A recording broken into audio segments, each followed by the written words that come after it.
The most important question I got was, what is your legacy? Not a material legacy, but if life stops now, how do you want to be remembered? What is your frequency legacy? The Phoenix Frequency podcasts are results from that question. When all seemed burnt in your life, the fertile ash of a phoenix is filled with compassion, love, forgiveness, empowerment, intuition, wisdom, generosity, creativity, resilience, a balance of an evolution and involution, what is needed to rise. I am Nienke van Bezooijen and I live my Phoenix frequencies. On a weekly basis, I share my insights, my resources, and I have guests who Phoenix themselves. If it resonates to you, you're welcome to rise.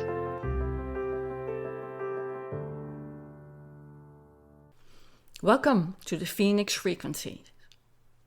I had a very interesting week. I got the opportunity to work with my buddy on clearing my limiting beliefs, and that was such an interesting journey. I realized it takes courage and self-love to be close what drives me, not on the surface, but deeper than the visible roots. The old roots under the ground are protected by the truth I created around them, my truth, my soil, my protections. But with uncovering, they looked different. The closer I came, the more vulnerable I felt. The intimacy with my uncovered, covered honesty. Acknowledging my vanities I created over the years because my truth had been too scary.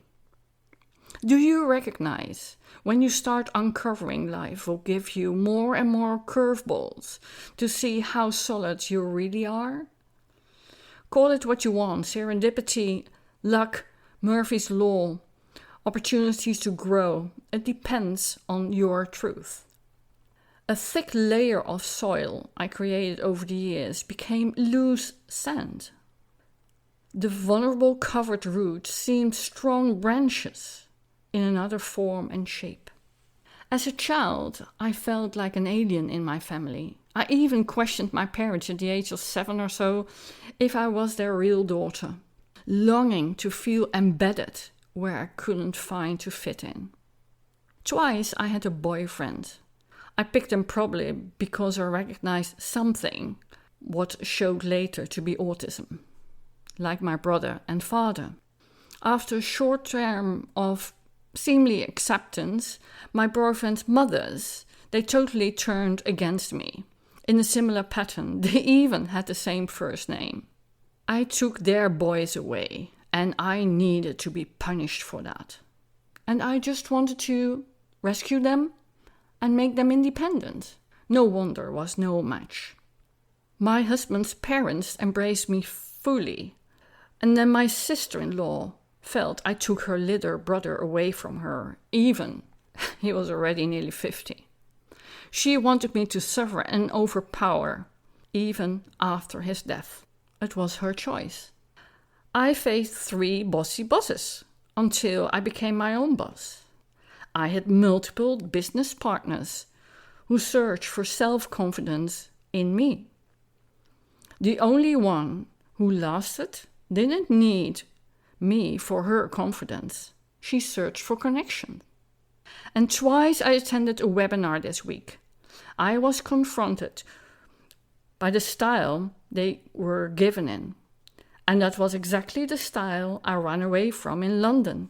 Life gave me mirrors here as well. How often do you get the same problems presented? Unreliable business partners, behavior of your children that trigger you and get you wanting to be right?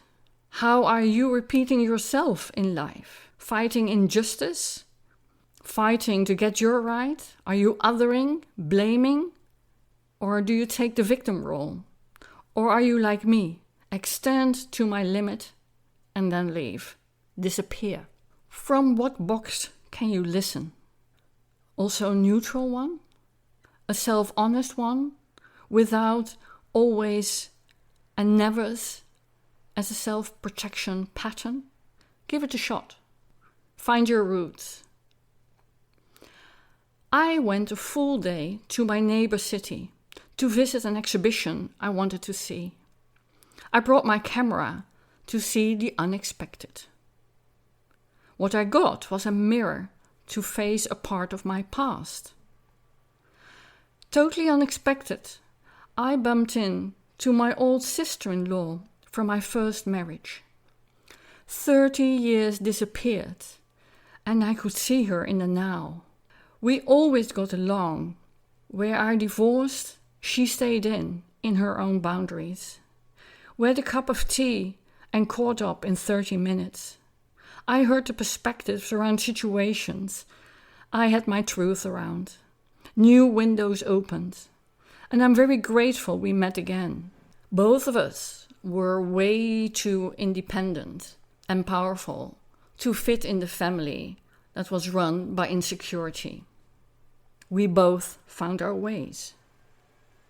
The other mirror was here in my family, that they kept their truth around this, blamed me for seeing her and be open to other parts of painful stories. Against, I felt like an alien in my family, but that's the family I put on this earth. What did I feed the field with? What example have I been they respond like this? Do I cling to my truth, or am I open for connection?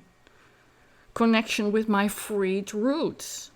Looking into my vulnerable self, I walked free and neutral through the city the father of my children lived, where I had worked, where I had business meetings that didn't come to fruition.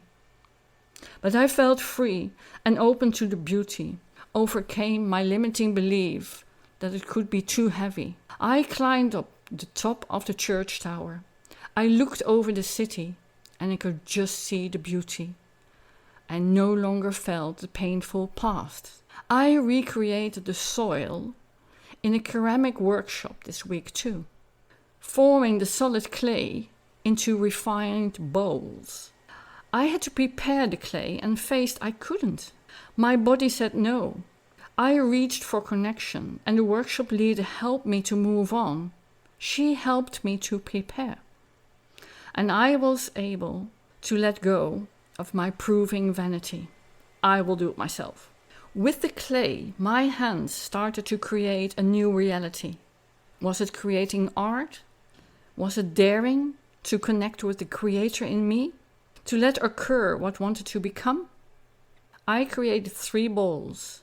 I decorated them. I glazed it. In some weeks after my work has been in the heat of the oven, new form and shape will be there. I don't know how yet. Facing the heat of transforming disconnect in being with the unfamiliar made my windows open. I have a choice. Do I dare to connect with myself? The one who goes for what works? Not the one, even unconsciously, is proving what doesn't work. To earn the right to make my right the truth. There's only my truth and your truth. I uncover the roots to make them in the trunk of the tree of my life. My life I want to live, not my past. But they have the same roots, but they turned into branches. Do you dare to let go of your truth and connect with yourself, others and the world from the phoenix perspective? It's worth giving a try.